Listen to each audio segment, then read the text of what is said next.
Hello.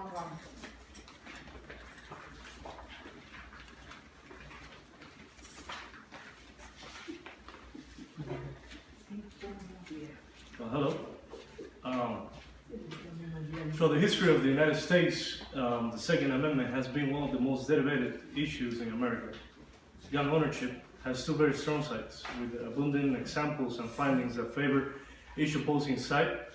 Political parties, whether Democrat or Republican, use their opinion and philosophies with regards to this amendment as one of their most excited topics, particularly when their candidates are running for elections. By imposing control on gun ownership, the government will be violating the Constitution of the United States, placing many of our freedoms and our safety at risk. But this by no means will accomplish the purpose of decreasing the number of violent crimes, although the opposing side disagree with reasons and this stance.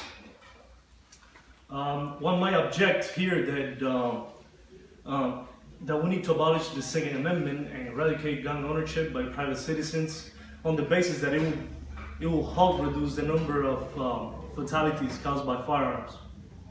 A graduate in civil law from the University of Wisconsin, Madison, after extensive study, states that the right to carry states have lower violent crimes rates compared to other states. On an average, 22% lower total violent crimes, 28% lower murder, 38% lower robbery, and 17% lower aggravated assaults. Mr. McManus has revealed through the results of these surveys that the states allowing the carrying of concealed firearms do have an unquestionable disparity as far as the crime rate from states that do not allow the carrying of guns. Less than 1/10% of licensed concealed carry individuals has violated a law involving a gun. Following this fact, one can assume that individuals in possession of the carry concealed permits are law-abiding citizens. Furthermore, invalidating the ownership of weapons is a great threat towards the Constitution of the country, which was created to guarantee our democracy.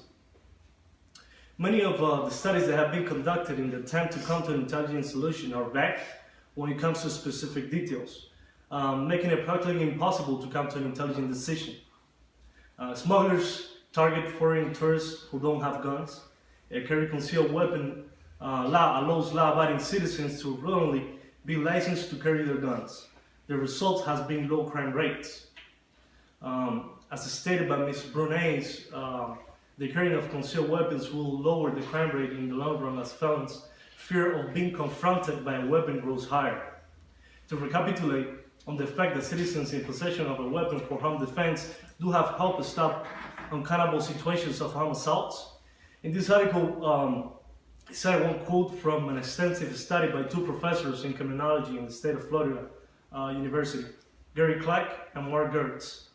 The defensive actions of crime victims have significant effect on the outcomes of crime, and the effects of armed resistance differ from those of unarmed resistance. Previous research has consistently indicated that victims who resist with a gun or other weapons are less likely than other victims to lose their property in robberies and burglaries. Victims of assaults have more chances of surviving an attack if they are armed for self-defense. The ability to carry a weapon for self-defense is very unappreciated, I would say, and rejected by many, mistakenly overlooking the capability of defending oneself, or a person who could be in danger, of course. Finally, the conclusion that one still needs the Second Amendment and the right to bear weapons for self-defense, for one's own protection and the safety of our loved ones is clear. Also, improving background checks will decrease crime rates, as it makes it tougher for the mentally ill to acquire a firearm is set up, and tougher sanctions to black market dealers who are the primary source for acquiring firearms by those criminals, with criminal intent. In abolishing the Second Amendment, the natural desire to find a means of protection will be strong, particularly in some of the nation's most violent precinct, where the law has often egregiously failed in its primary duty to protect the people and will only increase the crime rate. The Second Amendment is more than just a political theme. It is one of the bases upon which this country was founded. It is one duty to protect and conserve the rights and freedom this great country gave everyone, and to protect our constitutional rights. Thank you.